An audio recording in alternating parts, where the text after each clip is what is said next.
Hello and welcome to this webinar demonstration of the Cancer First Outpatients Demand and Capacity Model.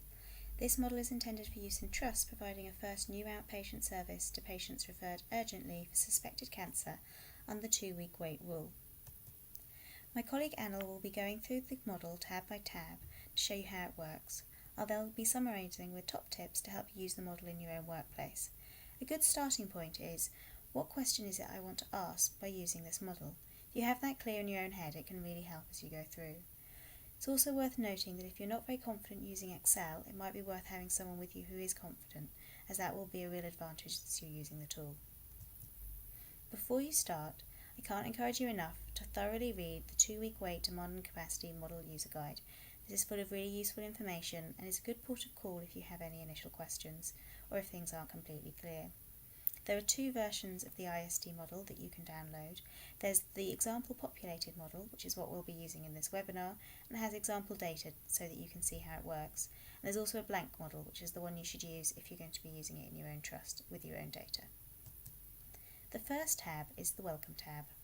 This sets out quite clearly what you'll need in terms of data to be able to use the model. It also has some definitions of the terms that are used, so it's very important that you read this thoroughly and fully understand what's in this tab. Particularly, I'd like you to read carefully and practice the copy and paste instructions. You need paste special and values to be able to pull through the data that you really need. If you use Control V or any other form of paste, you won't get the data that you need and the whole thing won't work. If you orientate yourself with a populated example on the website, that should give you some idea of how it works, and that's what we'll be going through now. Lastly, I'd encourage you to engage as much as possible with clinical and administrative colleagues, as they are invaluable when it comes to sense checking. They'll be able to give you input into how things are really working and check that it really matches up with what you need it to. Thank you, Alice, and welcome everybody to this webinar demonstration on the 2-week wait cancer demand and capacity model based on this model here, which is last updated on the 12th of May 2015. Here is the Welcome tab. So this model does 2 simple things. Firstly, it allows you to understand the variation in weekly demand and compare this against your average weekly capacity. And secondly, it helps you to calculate an ideal estimated waiting list size and compare this against your current waiting list size. So by doing this, it allows you to understand how much capacity you need to provide to keep pace with demand, allowing for variation, and how much additional capacity is required to clear an access waiting list if the current list is too big. So as Alice mentioned, this is the Welcome tab, so please take some time just to read through the Welcome tab. And if I can draw your attention to the requirements for completing this model. To complete this model, you'll need 12 months of recent clinic referral data for your cancer clinics.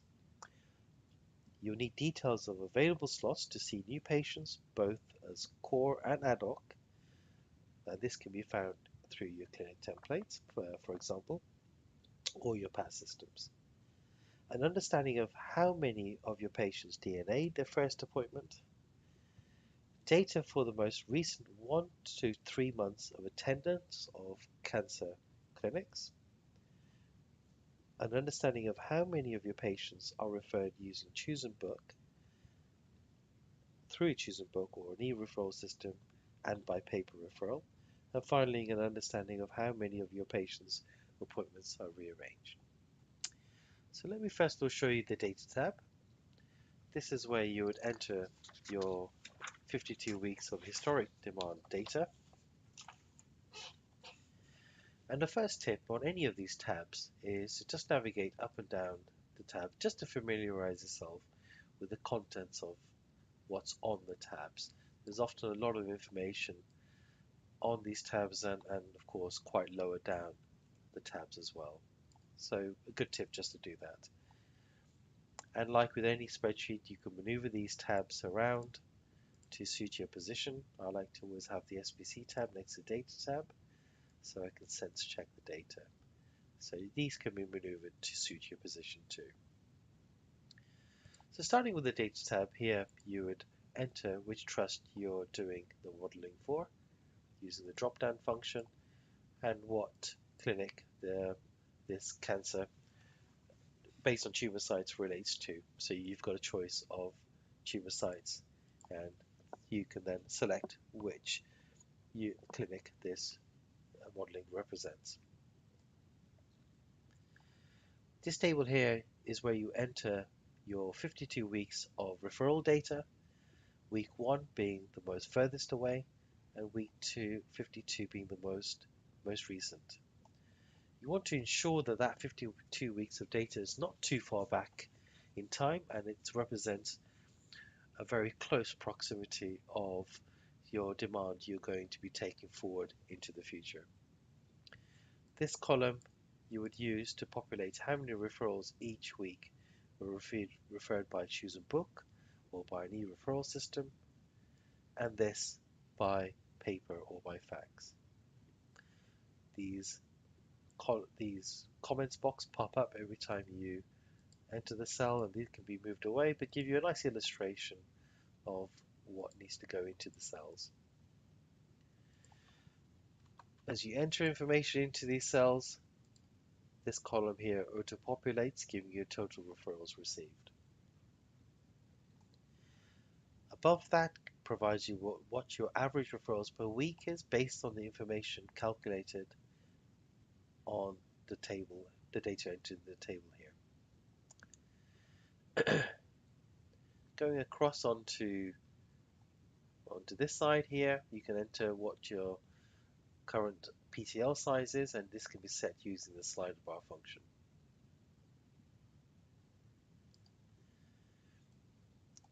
This table here allows you to look at your patient experience through your cancer clinics. And this is what you would use your most recent 1 to 3 months of data, referral data for. So this cell allows you to populate about 1,000 entries, and you would enter your referral data in here and when they were first seen. Just worth remembering that the 1 to 3 months of attendance data does not need to be the same data that corresponds to referral data, and these referral dates can be put into any order. It's essential that if you are completing this attendance table, that the referral date and the first seen date is populated. If you have information on these 3 columns, you can enter it if you so wish. Any data entered into attendance data is represented in the Summary tab, and if I just draw your attention to the Summary tab, and this distribution curve here resembles the information entered into the attendance data.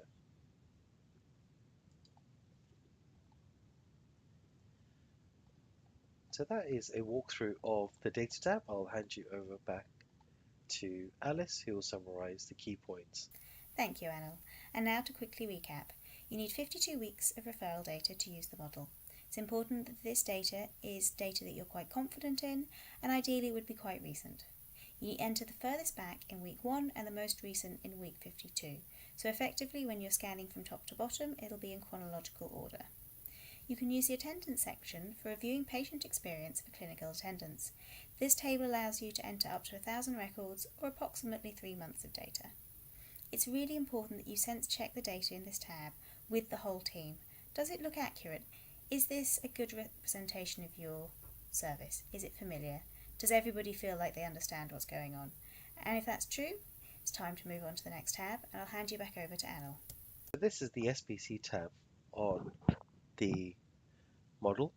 SPC stands for Statistical Process Control Chart, and it's used to sense check the data entered into the Data tab. The SPC here represents the y-axis, which is the number of referrals received based on the information entered in the Data tab, and here is the number of weeks on the x-axis. This line here denotes your average of all the data points entered onto the chart, and your upper control limit and your lower control limit. The red indicators here are showing on the SPC as special cause variation, and On each of those red indicators, the top number represents which special cause variation it corresponds to from the selection of 1 to 4 here, and the lower number corresponds to which data point it resembles on the x-axis. It's very important to use the SPC to sense check the data that you've entered into the data tab, and operationally, does that represent a true picture through your cancer clinics? This is example data. However, this example data shows that referrals seem to be following a normal pattern, following tracking an average, and then suddenly there's a step change that's increased. Now it's important that any step change like this is checked, and this should be checked with your teams, your clinical teams, and your booking teams, and through any other intelligence coming through from the organization.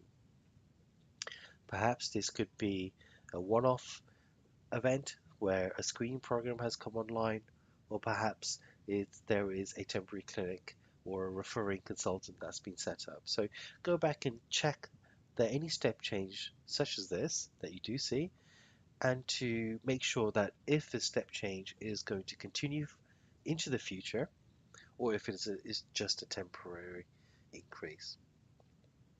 Once you've verified your step change, and if this step change is set to continue into the future, you can use something called a split function. However, I must advise that you must use a split function with caution. So you can use the split function to confirm if this step change is genuine. And if it is, you can use it as so. So let's take 35 weeks as when this step change has occurred. And effectively, you then split the chart into two parts, where you have chart A and chart B.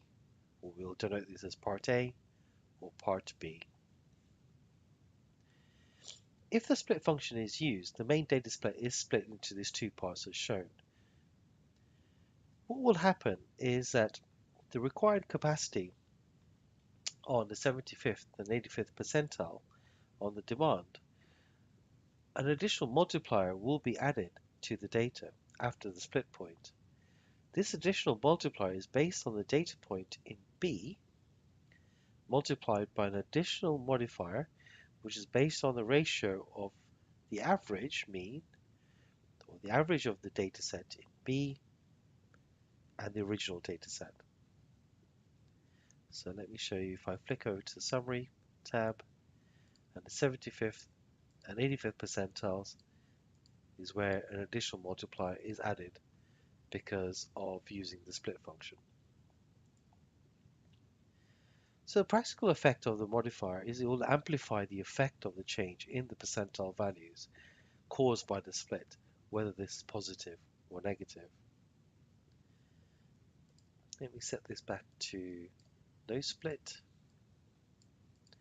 So if colleagues do not wish to use this split function, then what they can do is that if this step change is set to continue and it has been checked, they can repopulate the data based on part B here back into the data tab, and then leave all the other cells 0 and blank, which will mean that they will ensure that the new levels of demand, if it is set to continue, the summary page will give a more accurate type of representation of the capacity that's required at the 75th and 85th percentile. Thank you, Anil. So we're currently looking at the Statistical Process Control Chart, or SPC chart. This is a visual representation of the demand data that you put into the Demand tab. So this could be another useful way of sense checking if the demand data is data that really resonates with you and is reflecting your service accurately. It may also be useful to use this as part of the sense checking you do with your clinical and administrative staff, as the visual representation is sometimes a little bit easier to understand than it is in the Data tab. It's important that you're understanding what you're seeing here, and that the peaks and troughs and ebbs and flows of the demand is something that feels familiar and resonates with you as a good representation of your service. From an operational point of view, it's really important that you're understanding what you're seeing in front of you and that you feel it's a true reflection of your service. And finally, a word of warning about using the split function. Firstly, you need to be really confident that there has been a real step change and it's not a seasonal variation or a one-off event, and that this is going to be a sustained, different level of demand going forward for your service. And then if you are convinced that it's a step change, there are two different ways that you can analyse this, which Anil has just talked through. So if you're not sure, I'd recommend listening back over the last section just to be really confident in how you're using it. I'll now hand back over to Anil. So this is the capacity tab. This is where you would enter your core and ad hoc capacity. So you have your table here where you would enter your core level capacity. In this column, you would enter the name of the clinic, which is represented either by tumor site or perhaps by consultant or room number. I will just call it by room number, for example. The name of the consultant and what day of the week they run the clinic. How many weeks per year the clinic is supposed to run, and how many patients they will see in that clinic.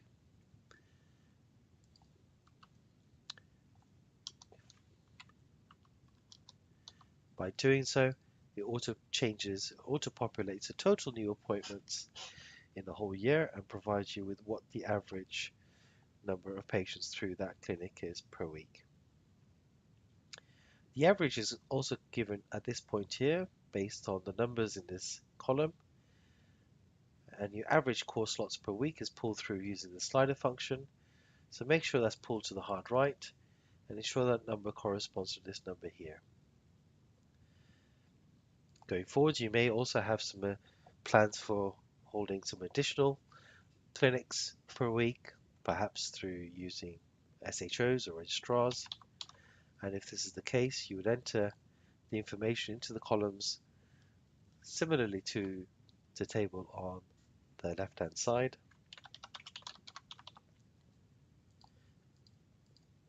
Enter what day in the week perhaps that clinic may run, how many weeks in a year, how many appointments, perhaps only 3 appointments per clinic, again giving you a total and an average per week.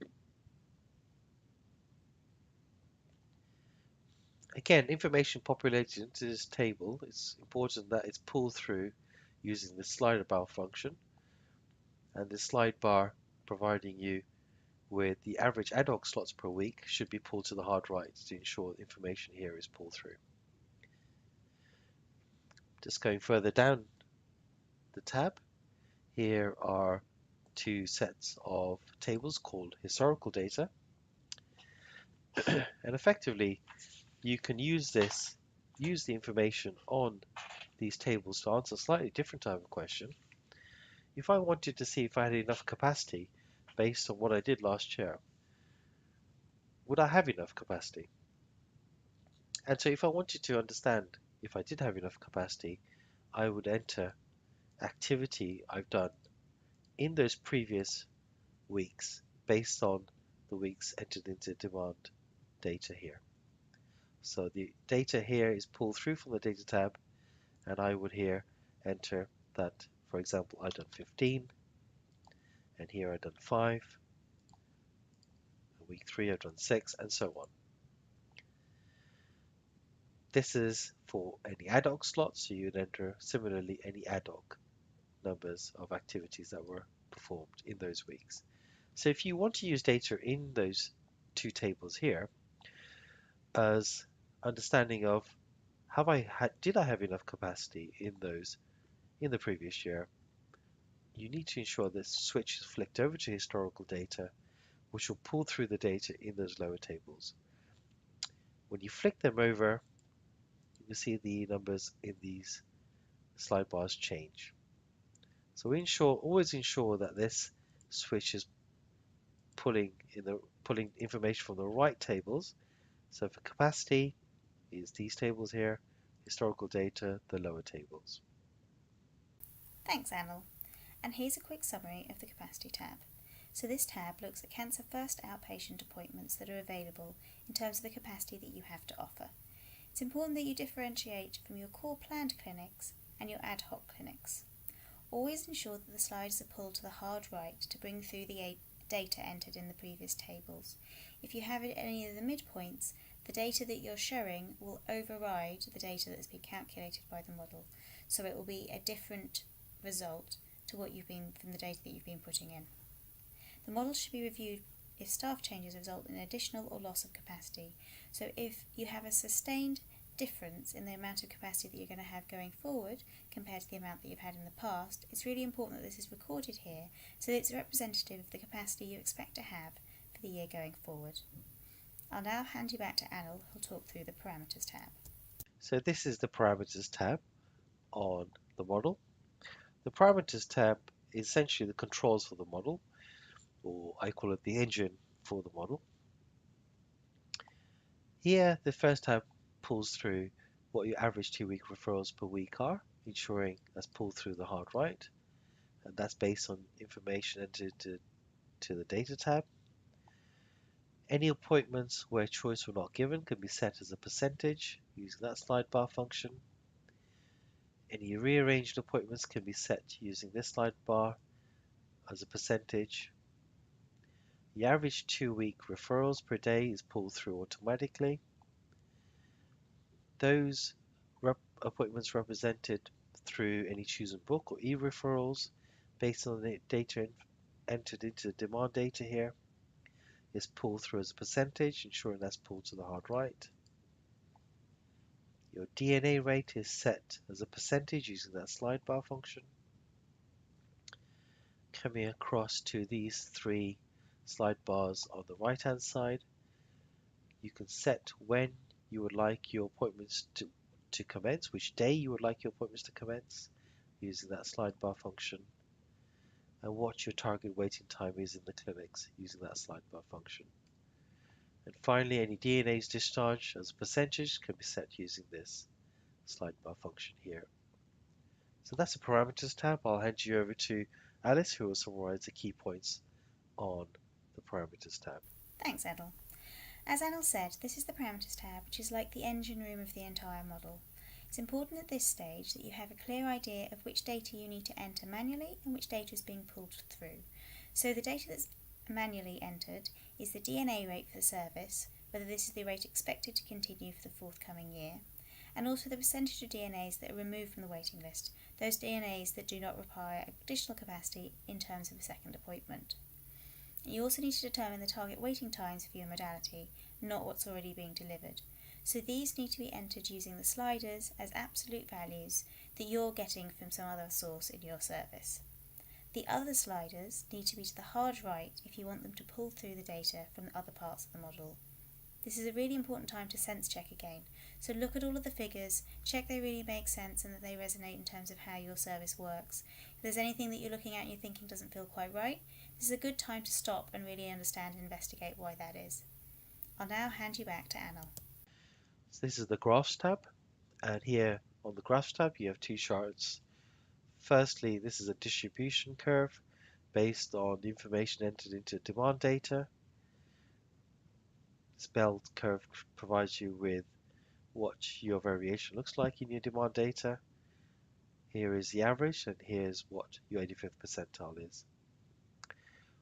The next chart here provides you with what your data looks like on the SPC again.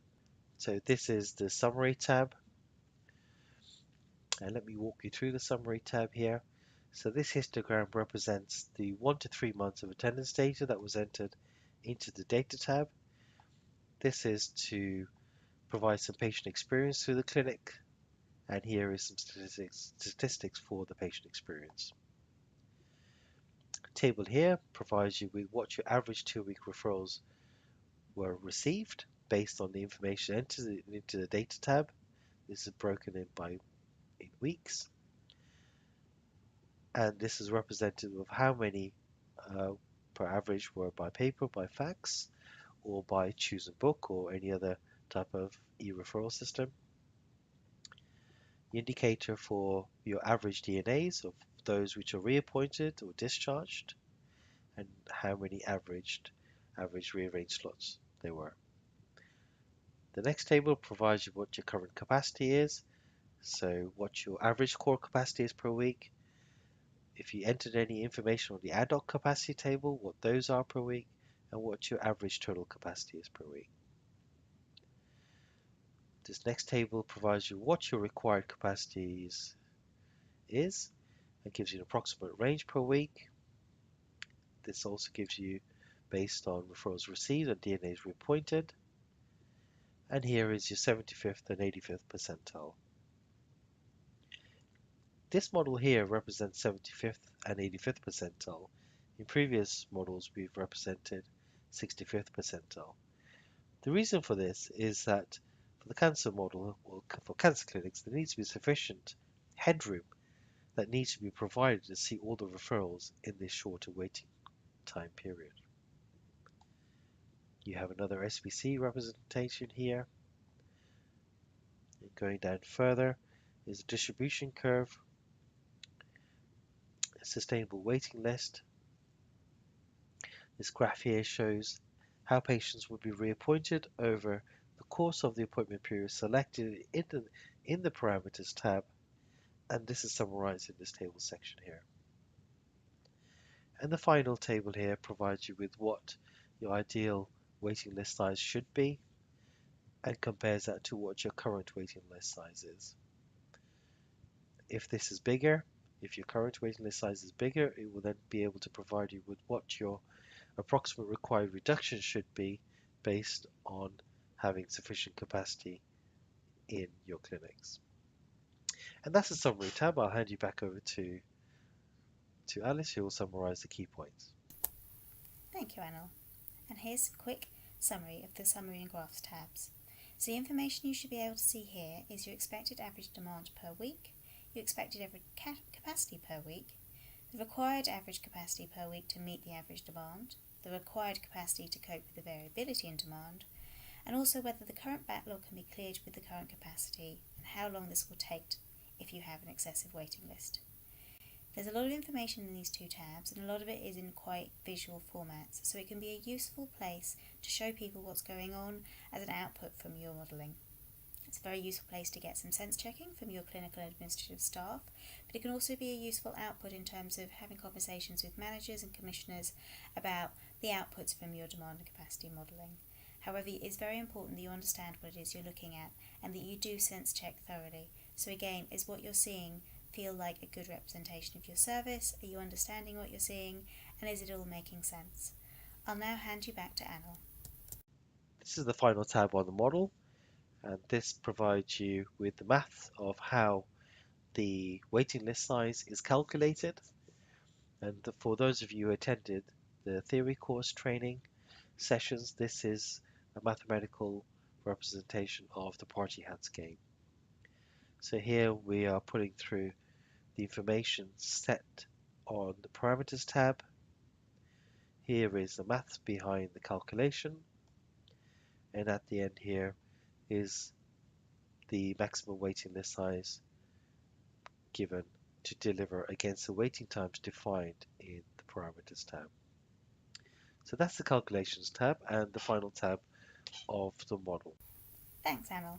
So we're on the final tab, the calculations tab.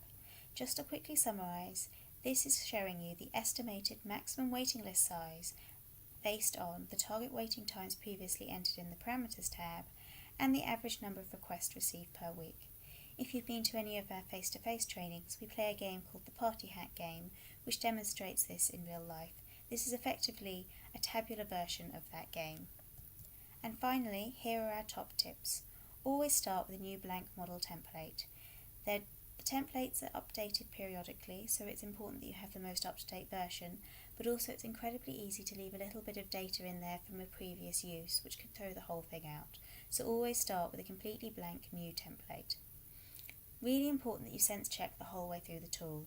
Both you and other clinical staff and administrative staff, and potentially service managers and informatics, should be involved as you go through to really make sure that what you're seeing represents your service, how things are working now and how you expect them to go forward in the future. And lastly, don't be afraid of the tool. It can feel quite overwhelming when you first use it, but actually if you go through step by step and just do it one bit at a time, it's quite manageable and you'll probably find that it's a really useful way of looking at things. I hope this has been helpful. Thank you very much.